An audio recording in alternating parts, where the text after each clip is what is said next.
বাংলায় বিজেপির বঙ্গ জয়ের স্বপ্ন পূরণ, আর সেই স্বপ্ন পূরণের ঠিক আগের মুহূর্তে আজকে বিশ্ব বাংলা কনভেনশন সেন্টারে পরিষদীয় নেতা নির্বাচনে উপস্থিত রয়েছেন স্বরাষ্ট্রমন্ত্রী অমিত শাহ। পাশাপাশি নবনির্বাচিত যারা বিধায়ক তাদের সঙ্গেও মিটিং করবেন স্বরাষ্ট্রমন্ত্রী। কিছুক্ষণ আগে স্বরাষ্ট্রমন্ত্রী এসে পৌঁছেছেন বিশ্ব বাংলা কনভেনশন সেন্টারে। নিঃসন্দেহে বিজেপি প্রথমবার বাংলায় সরকার গড়তে চলেছে, এটা ঐতিহাসিক।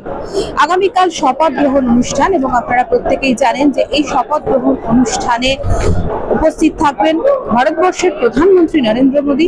ব্রিগেড প্যারেড গ্রাউন্ডে এই শপথ গ্রহণ অনুষ্ঠান হবে এবং আজকের এই যে বৈঠক সেটা অত্যন্ত গুরুত্বপূর্ণ। তার কারণ এইখান থেকে জানা যাবে যে কে মুখ্যমন্ত্রী হতে চলেছেন। মুখ্যমন্ত্রীর জল্পনায় একাধিক নাম উঠে এসেছে শুভেন্দু অধিকারীর নাম, উঠে এসেছে ডক্টর স্বপন দাশগুপ্তের নাম, উঠে এসেছে দিলীপ ঘোষের নাম। কিন্তু এই নামগুলোর মধ্যে কোনটা ঠিক সেগুলো নিয়ে চলেছে অনেক জল্পনা।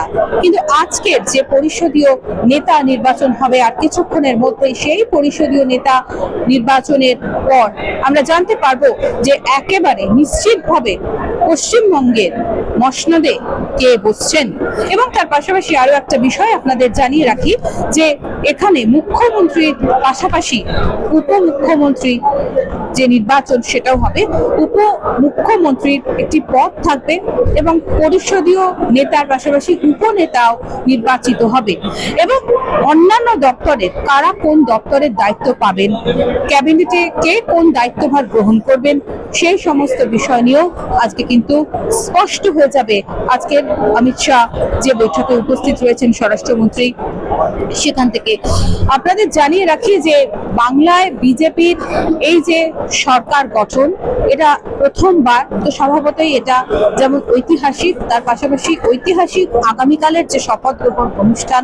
তার কারণ আগামীকাল যে শপথ গ্রহণ অনুষ্ঠান হচ্ছে যেটা এতদিন হয়নি কখনো ব্রিগেড প্যারেড গ্রাউন্ডে, এবং ব্রিগেড প্যারেড গ্রাউন্ডে প্রধানমন্ত্রী উপস্থিত থাকবেন, সেটাও নিঃসন্দেহে ঐতিহাসিক।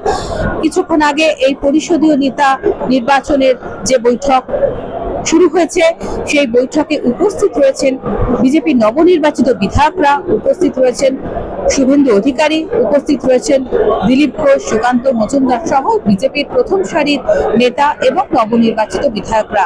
তো স্বভাবতই আজকে বিশ্ব বাংলা কনভেনশন সেন্টারের এই যে নেতা নির্বাচনের এই যে বৈঠক সেটা অত্যন্ত গুরুত্বপূর্ণ, কারণ এখান থেকেই স্পষ্ট হয়ে যাবে যে আগামী দিনে বাংলার মুখ্যমন্ত্রী কে হতে চলেছেন।